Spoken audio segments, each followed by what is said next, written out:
बताइए, जो 100 रुपये वाला आदेश सरकार ने दिया है सुप्रीम कोर्ट ने, तो उस पर क्या असर है नेपाल में, कुछ हो सकते हैं? अभी नहीं बनाया ले होगा। थोड़ा दूर हटिए, उजाला जो ज्वाला अमर ज्वाला आ गया थोड़ा उधर चले तब बात करेंगे। आइए। कह रहे कि जो 100 रुपये वाला आदेश है, तो इससे नेपाल में क्या प्रभाव पड़ा है? बात क्या है कि अब अमर उजाला से जी। कहाँ से हम रुपैया रहते हैं, अमर उजाला संस्थान के रिपोर्टर। पहले तो जान पहचान किया जाए। जी।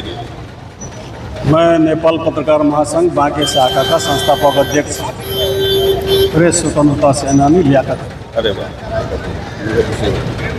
मैं रुपैया पत्रकार संघ का अध्यक्ष मैं आपका हमेशा देखता हूँ, देखा करता हूँ। बात क्या है, थोड़ा सा कॉम्प्लीमेंट्री क्या इसमें दिखाई पड़ रहा है कि हम न्यूज़ कुछ देखते हैं, आप कुछ न्यूज़ देखते हैं, अभी ना बता रहा इसको। तो ये नज़रिया जो है फर्क है। ये नज़रिया फर्क रखना ठीक नहीं है, क्योंकि दो देशों के बीच का जो मतलब जो पॉलिटिशियन लोग हैं वातावरण ये बिगाड़ते हैं। देखिए, मेरा मानना है, मुझे 54 साल हो गए पत्रकारिता करते हुए। अरे तो बहुत पुराना समय हो गया आपका। मैं आज तक यही देखता हूँ, कोई भी पार्टी सत्ता में आती है उसकी एक ये पॉलिसी हमेशा रहती है नेपाल के साथ, उठा पटक करना। नेपाल की पब्लिक और भारत के पब्लिक के बीच में कोई बेईमानुष्यता नहीं है। हमने देखा है, एकदम बिल्कुल सही बात है। एकदम भातृत्व है, आप एकदम सम्मानित है, एक दूसरे का सम्मान करते हैं। लेकिन गवर्नमेंट जो है अपना अनाप शनाप जो है क्या करती है, वो टेंशन देने का काम करती है, पब्लिक को क्या कहते हैं, परेशान करने का, परेशान मतलब उत्तेजित, पब्लिक भीड़ जाए, ये सब हो जाएगा। तो ये क्या पॉलिटिक्स ही गलत है यहाँ, दोनों की तरफ में कहते हो। अब रहा 100 रुपये के माल में जो है, देखिए एक बात तो है, टैक्स तो चाहिए। कोई भी देश का जो निर्माण होता है, जो काम होता है, बनता है, तो टैक्स उठा के ही तो बनता है, चाहे सड़क हो, कल कारखाना कुछ भी हो, देश निर्माण में वो खर्च होता है नहीं। अब नेपाल में क्या हुआ कि आपका सब चीज़ खुला था, और जो 100 रुपये का माल छोड़िए, उसके बावजूद भी जो करोड़ों का तस्करी होता है, सबसे पहले तो इसको ब्लॉक करना चाहिए, दोनों देशों को मिलकर करना चाहिए। उससे दोनों को घाटा है, उधर भी वो टैक्स नहीं देते होंगे, इधर भी नहीं देते होंगे। देखिए, तस्करी करने वाले रुपैया के व्यापारी, सीमावर्ती भारतीय सीमा के और नेपाली सीमा के दोनों व्यापारी शामिल हैं। ये दोनों व्यापारी अपना व्यापार करके जो ग्राहक है उसको लूटना चाहते हैं। जैसा कि ये आप समझिए, एकदम सही बात। क्योंकि जो चिल्लाते हैं कि लाओ तो, लेकिन हम भंसार करा के नहीं ले जाएंगे, हम पीछे से लाएंगे, तुमसे लेंगे भंसार वाला पैसा। बस वही बात है, मेरा यही कहना है। तो ये मैंने तो पूंजीपति कमा रहा है, मैंने तो एक बात और कही, लेकिन हमारी दोस्ती या हम लोग तो जो आम आदमी की समस्या है उसको उठाने के लिए पैदा हुए हैं ना। चेहरा तो दिखाते तो क्या मेरा भी यही कहना है, हर ग्राहक से मैं यही कहता हूँ कि सामान खरीदने से पहले उससे ये पूछो कि कैरिंग करके आया कि तस्करी करके आया है।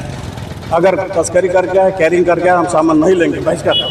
भाई कैरिंग का मुद्दा ही नहीं है, हम बता रहे, सुनिए ना, बहिष्कार करो, इलीगल है ना वो। बिल्कुल बिल्कुल लाने के लिए अनुमति है, लेकिन आते हैं, लेकिन ये है कि दोनों देशों की जो नीतियां हो वो भाईचारा बना रहे, और हमारा जो रोटी बेटी के संबंध पुरातन काल से है वो बना रहे, और तस्करी पे अंकुश लगाया जाए, क्योंकि तस्करी को वैध व्यापार नहीं है भाई, तस्करी तो अवैध व्यापार में आता है। अब लेकिन उसको रोकने के लिए हमारे दोनों देशों के सुरक्षा कर्मी मौजूद हैं। अब उसको कोई पत्रकार तो रोकेगा नहीं खड़ा होकर। हमारा काम, हमारा दायित्व है, चौथे स्तंभ का दायित्व है कि हम एक आम जन की परेशानी, आम जन की जो भावना है, उस पर सहयोग करते हुए उनको कोई पीड़ा हो तो उनके साथ हम खड़े हैं।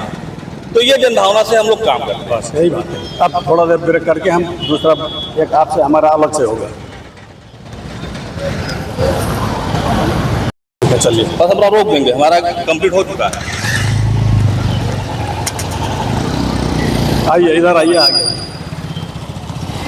आगे हमारा भी तो होता रहेगा, दोनों काम साथ में होता रहेगा। इधर आइए, रेडियो पे रेडी। हमारे साथ हैं नेपाल पत्रकार महासंघ के संस्थापक अध्यक्ष लियाकत अली जी, जो कि संकल्प न्यूज के डायरेक्टर भी हैं नेपाल के। सुनिए, नेपाल पत्रकार महासंघ बांके शाखा का, नेपाल पत्रकार महासंघ बांके के आप शाखा के संस्थापक अध्यक्ष रहे हैं लियाकत अली जी। आपसे हम ये जानना चाहेंगे कि जो नेपाल के उच्च न्यायालय ने 100 रुपये को खत्म करके घरायती सामान लाने का एक जो आदेश दिया है, अधूरा है। तो उसमें आप क्या कहना वो चाहते हैं? अधूरा है, आदेशी अधूरा है। तो उसमें क्या संशोधन की लगभग उसमें आवश्यकता ना आपको उसमें क्या है, वो आदेशी जो अभी जो मीडिया में आया है उसके हिसाब से मैं बोल रहा हूँ। जी जी जी। मीडिया में ये देख रहा है कि 1 करोड़ तक का टैक्स नहीं लगेगा कहकर उसमें है। तो जब 1 करोड़ का सामान आदमी ला सकता तो 100 रुपये का ऊपर प्रतिबंध क्यों? वैसे मीडिया में हमने ये नहीं सुनिए, देखा कि सुनिए। 1 करोड़ का कहीं उसमें है। अच्छा अच्छा। है, हमने देखा है। अब या वो क्या कहते हैं, गलत तरीके से किसी ने दिया हो तो अलग बात है। वैसे आपको लगता है क्या 1 करोड़ किया होगा? उच्च न्यायालय को क्या इतना मतलब पता नहीं होगा कि 1 करोड़ तक हम फ्री करेंगे तो देश की आर्थिक स्थिति खराब होगी? ऐसा है, न्यायालय में बैठने वालों को राष्ट्र के बारे में कितना जानकारी है, यही एक पहले सोचने की बात है। देखिए मैं सीधी बात कर रहा हूँ, यही बात नहीं है। पॉलिटिशियन लोगों को भी अपने देश के बारे में कितना नॉलेज है, भी सोचने वाली बात है। देखिए बात सीधी, न्यायालय में उनको किसी ने सुझाव दिया होगा, किसी के प्रेशर में होंगे, या तो क्या है, एक पार्टी का आदमी अगर न्यायाधीश बन जाता है तो पार्टी का हुक्म मानता है, कानून के पीछे रख देता है। देखिए कटु शब्द बोल रहा हूँ, तो उसमें आके आवेश में वो अपना बोल देंगे। मतलब अभी फैसला बाहर आया नहीं है। मतलब जो ये 100 रुपए का भंसार हम लोग सुन रहे हैं कि सुप्रीम कोर्ट ने राहत दी है उसको लेकर, तो इसका अभी प्रभाव नहीं हुआ है। प्रभाव नहीं, इसका हुआ ही नहीं है, होगा भी नहीं, क्योंकि 100 रुपये तक ले जाने का छूट है। 100 रुपए में आपको लगता है 62.5 रुपए होते हैं, उसमें क्या ना आएगा? तो अब डॉलर में लेंगे तो और कुछ नहीं है। बात तो ये नहीं तो एक मेरा दूसरे मुद्दे पे अगर बात की मेरा जाए- कहने का मतलब ये कोई जरूरी है कि हम यहीं से सामान खरीदे रुपये से। हमें एक बात बता दें, नेशनल कहाँ से खरीदना आप चाहते हैं? सुनिए, भारत का भाई आपके पड़ोसी 2 मुल्क मैं हैं, बता रहा या तो हूँ। चीन है या तो भारत है। चीन के तो पास- कहाँ से आपको लेना आसान होता चीन तो बहुत दूर की बात है, चीन तक तो हम लोग पहुँच नहीं पा रहे हैं। देखिए एक बात है, अब चीन से जो सामान आता है चीन के बॉर्डर तक ही आता है। उधर के जो गांव के लोगों का, जैसे हमारे यहाँ तराई में एक आपस में मेल जोल है, क्या है, रोटी बेटी। रोटी बेटी के हाँ, संबंध? चीन का और नेपाल का बॉर्डर में उधर भी ऐसा ही है। बहुत लोग नहीं जानते इस बात को। नहीं तो चीन से भी आपके रोटी बेटी के संबंध है? बिल्कुल है, बॉर्डर में। नहीं, जिस तरह भारत में भारतीयों की शादी नेपाल में होती है, नेपालियों की शादी भारत में होती है, तो क्या चीन से भी शादी होती है है नेपाल तो में? उधर है बॉर्डर में। ये कितनी संख्या होगी जिससे भारत से संख्या तो ज्यादा हम नहीं बता सकेंगे, क्योंकि अब इसके लिए तो अंतर है दोनों देशों में रोटी अंदाज बेटी के संबंध अंदाज में। हाँ, अंदाज में बोलना गलत हो सकता है। देखिए वो ठीक भी नहीं है, लेकिन संबंध हम संबंध आपको ऐसा ही बता रहे हैं कि नेपाल के लोग जब भेड़ा चराने के लिए जाते हैं तो चीन में जाते हैं। तो रेगुलर 12 महीने उनका जो है वहाँ पे है, तो आपस में एक समझदारी है।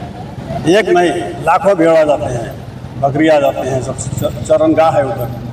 तो संबंध तो है ना उधर का। उधर के बारे में हम लोग इधर का जैसे भारत आपको तेल है, गैस है, मैं बता रहा हूँ, डीजल हाँ, है, एक बात इन सारे उत्पाद देता एक है, बात सुनिए, एक जो बात। कि इस समय बहुत ही दुर्गम है। मैं बता रहा हूँ तेल गैस का जो भी बात है आप लोग जो कह रहे हैं, बात आप पत्रकार के हिसाब से आप जरा सोचिए कि भारत में भी जो गैस या तेल या डीजल पेट्रोल आता है कहीं बाहर से आता है। तो हम लोग तो खरीदते हैं ना। तो ऐसे नेपाल को भी खरीदना चाहिए। नेपाल की गवर्नमेंट को खरीद के नेपाल के पब्लिक को देना चाहिए। सुपथ मूल्य में दे सकता तो और अच्छी बात है। क्या लगता है क्यों नहीं खरीद पा रहा है? कौन? अगर बॉर्डर खुला सब पकड़ में लेके चले तो खरीद हमको चीनी ही मिल जाएगा तो वहाँ दुकानदार के फैक्ट्री जो हमारे यहाँ की फैक्ट्री तो बंद हो जाएगी। नहीं तो नेपाल में चीनी की कितनी फैक्ट्री है आपको, आपकी जानकारी में? आप बताइए, बहुत सही बात है। नेपाल में जब से बहुदलीय व्यवस्था आया 35-37 साल आते ही नेपाल के अंदर कई एक चीनी कारखाना फैक्ट्री 2-3 प्रयोग खत्म हो गया, जूट मिल खत्म हो गया, रबर उद्योग जब वहाँ का टायर बन के आपके इंडिया में आता था वो खत्म हो गया, जूता कारखाना खत्म हो गया, और सीमेंट कारखाना कई एक थे वो भी खत्म हो गए, कपड़ा उद्योग था, धागा उद्योग था, कपास सब खत्म कर दिया पॉलिटिशियन नेपाल के अंदर। पब्लिक जान नहीं पा रही है किसने खत्म किया। पब्लिक तो हमारे यहाँ के अभी भी सीधी है। एक आदमी के भाषण सुनते उसमें मस्त हो जाता है, वो साला कुछ करे ना करे। तो जब सारी फैक्ट्री खत्म हो जाएंगे तो आप जाएंगे कि आपको तो खाना है, चीनी नहीं मिल तो दिल्ली से काम चलेंगे, वो भी तो लाना पड़ेगा। कि मैं गलत हूँ? जब अपने देश के अंदर प्रोडक्शन है नहीं तो बाहर से मंगाना उसका जिम्मेवारी कौन है? गवर्नमेंट है, गवर्नमेंट को चाहिए। अब गवर्नमेंट भी यहाँ रात दिन सिर्फ तबला बजाते हैं और उससे ज़्यादा कोई डेवलपमेंट हुआ ही नहीं। हम सीधी बात कर रहे हैं। मैंने आज तक देखा है, मैं अगर अभी बोलूँ तो हमारे पास कोई भी पॉलिटिशियन करीब नहीं आता। देखिए मैं कानूनी पर्सन था, कई एक हाई लेवल के क्या कहते हैं मंत्रियों का मैंने इंटरव्यू दिया। इंटरव्यू देना ही वो हमको नहीं चाह रहा है, ये पता नहीं क्या पता। हमने कहा एक बार जेएनजी आंदोलन के बाद नेपाल की पोजीशन क्या है ये बताइए, बस ज़्यादा क्वेश्चन नहीं। इसे ये पूछता था किसी से ये पूछता है कि भाई बिना प्राकृतिक डेवलपमेंट के देश विकास कर ही नहीं सकता है, बिना विज्ञान का देश विकास कर ही नहीं सकता है। और इसी में तेल निकल जाता था। बड़े बड़े हो गए, डॉक्टर बाबूराम भट्टराई हुए, अर्जुन नरसिंह किसी कांग्रेस बहुत बड़े वरिष्ठ पॉलिटिशियन है, डॉक्टर भीम रावल आप नाम सुने होंगे, सभी का हमने इंटरव्यू किया है। तो आपको क्या लगता है कि नेपाल में आने वाले समय में रोजगार, व्यवसाय ये सब बढ़ जाएंगे? ये बढ़ना चाहिए, बढ़ना चाहिए। हम तो ये भी कहते हैं कि भारत से कोलैबोरेशन करो यार। नहीं तो इधर जो ये सरकार, बालन सरकार आई है, इसके बाद से जनता को काफी तकलीफ हुई। लोगों ने कोई तकलीफ देखा, कोई नहीं, बॉर्डर पे देखा गया कि लोग छीना झपटी कर रहे हैं, इस तरह के माहौल बन अब रहे हैं। आपको मैं बता रहा हूँ, आज मेरा तीसरा राउंड है इस बॉर्डर पर। इससे पहले भी एक दो मरतबे वही देखकर विजुअल में देखता था, छीना झपटी हो रहा है। जब मैं दिन भर मैं बैठा था, वही यहाँ का पुलिस नहीं जानता कि मैं पत्रकार हूँ, लेकिन हमने देखा ही नहीं छीना। अच्छा छीना जब एक औरत को देखा था, वो छीना झपटी एकदम मतलब क्या कहते जबरदस्ती कर रहे, तो हमने जाके पूछा भाई आप करते क्या हैं, तो सब बहुत हिसाब से पूछा, तो कैरिंग करने वाले औरत, कैरिंग करने वाले को तकलीफ है, इसमें कोई दो राय नहीं, क्योंकि कैरिंग ही उसकी रोजी। नहीं, सोशल मीडिया में देखा गया कि चिप्स कुरकुरे ले जाने वाली, छोटे बच्चे को साथ ले जाने वाली महिला से भी कुरकुरे चिप्स आदि ले छोड़ी छीने गए। एक पॉकेट तो कोई छीने गए नहीं, गलत बात है। वो जो मीडिया ने दिखाया है गलत है, मैं तो सब अभी भी कह रहा हूँ। तो नेपाल का जो सोशल मीडिया में चल रहा है वो गलत दिखाया जा रहा है। अब फिर एक कटु शब्द बोलेंगे, अगर आप किसी पार्टी के सदस्य हैं, एग्जीक्यूटिव मेंबर हैं, तो आप अपने पार्टी के हिसाब से ही पत्रकारिता करेंगे। वो पत्रकारिता में मानता नहीं। पत्रकारिता जर्नलिज्म का मतलब होता है देश और नागरिक के हक में लड़ने वाला, बोलने वाला। किसी पार्टी के वकालत करने के लिए पत्रकार नहीं होता, लेकिन हमारे यहाँ है। दुख की बात, हमेशा मैं ये कहता हूँ सर, मैं किसी पार्टी का तक मेंबर नहीं हूँ, बताइए अब क्या करें। इसीलिए मुझे कोई अवार्ड नहीं मिलता, न कोई तकमा मिलता। सीधी बात है। तो क्या इस बात का दुख है आपको कि तगमा नहीं मिला, कोई अवार्ड नहीं मिला, आप किसी पार्टी में नहीं रहे, इस बात का दुख है क्या आपको? ये तो बहुत अच्छी बात है हमारे लिए कि दुनिया को पता है कि तकमा उसी को मिलता है जिसकी सरकार होती है और जिस सरकार का वो आदमी होता है। देखिए सीधी बात है, मैं इसमें तो अपने आप को बहुत गौरवान्वित कहता हूँ। राष्ट्रीयता का मतलब क्या होता है यार? अगर हम अपनी राष्ट्रीयता छोड़ देंगे, ठीक है मेरा नाम लियाकत है, ठीक है, नाम से और धर्म से तो मैं मुसलमान हूँ, राष्ट्र मेरा तो पत्रकार हैं आप, राष्ट्र तो मेरा नेपाल है, बिल्कुल बिल्कुल, उसके अहित तो मैं नहीं सोच सकता हूँ। नहीं कोई नहीं सोच सकता है, और बहुत बड़ा पाप है। बिल्कुल। और दूसरी बात, हम पड़ोसी के अहित भी नहीं सोचेंगे। मेरे आप विजुअल देखेंगे, उसमें बारम्बार मैंने ये कहा है कि अगर नेपाल असुरक्षित है तो भारत असुरक्षित होगा, और भारत असुरक्षित है तो नेपाल असुरक्षित होगा। तो दोनों की सुरक्षा एक दूसरे को ध्यान में रख के नीतियाँ बनाई जाए, पॉलिसी बनाई जाए, आवाजात किया जाए, संबंध किया जाए। तो वो चाहे NGO के मार्फत से, गवर्नमेंट के मार्फत, मतलब बहुत सारे रास्ते हैं प्रगाढ़ संबंध बनाने के लिए, बहुत है। नहीं, लेकिन जैसा हमने सुना कि जो नेपाल का सुप्रीम कोर्ट है, उन्होंने 100 रुपए का नियम हटा के घराई से सामान लेने पे छूट लगा दी। 1 करोड़ की बात हमने नहीं सुनी। सुप्रीम कोर्ट के जो 3 न्यायाधीश हैं, पता नहीं भांग खाए हुए थे या क्या था, तो अचानक जो है बाहर आया ये बात। कुछ लोगों ने शिकायत की थी, मांग की थी, तब उन्होंने ये आदेश दिया। नहीं ना, नेपाल का आदमी तो मांग करेगा ही। हाँ, नेपाल के 3-4 लोग हैं, उनके नाम है, नाम बताइए। नाम मैं भूल रहा हूँ, अभी आपको हम बता देंगे क्या क्या नाम है समाज संकलन के बाद। लेकिन ये है कि उन्होंने मांग की थी, इस पे लगाया था कि दोनों देशों में परेशानी हो रही है और 100 रुपये का आदेश इसलिए नहीं। एक बात बताइए, एक बात तो ध्रुव सत्य है। एक ध्रुव सत्य क्या है कि आप के देश में अगर तकलीफ हो तो आप देशवासियों के लिए लड़ेंगे कि हमारे लिए लड़ेंगे, दूसरे के लिए लड़ेंगे? आप ये बता दें। पहला आपका कर्तव्य दायित्व क्या होगा? आप अपने देशवासियों के लिए लड़ेंगे कि नहीं लड़ेंगे? नहीं तो क्या आप लोगों को यहाँ के जो न्यायालय हैं उन पर विश्वास नहीं है? न्यायालय पे विश्वास होना ना होना अलग बात है, तो न्यायालय के कार्यविधि से पता चल जाता है कि हम विश्वास करें ना करें। क्या समझ इतनी सक्षम है। अब जो पॉलिटिकल अपॉइंटमेंट होता है हमारे यहाँ, जो पॉलिटिकल अपॉइंटमेंट से न्यायाधीश बनेगा, उससे अगर आप कुछ अपेक्षा रखें तो मैं तो कहता बेवकूफ़ी, वहाँ में बंद कर देंगे, ठीक है, सीधी बात है। हम तो, आप अगर हमें यहाँ पे बैठाएंगे तो मैं तो आप ही का गाऊंगा ना, वो निष्पक्षता नहीं रहती वहाँ पर। बात ये है, अब काम ज़्यादा हो गया और अगर वो तो कहीं बैठ कर चाय पिए। ठीक है, ठीक है, फिट हो गया है। अच्छा तो आओ, आइए।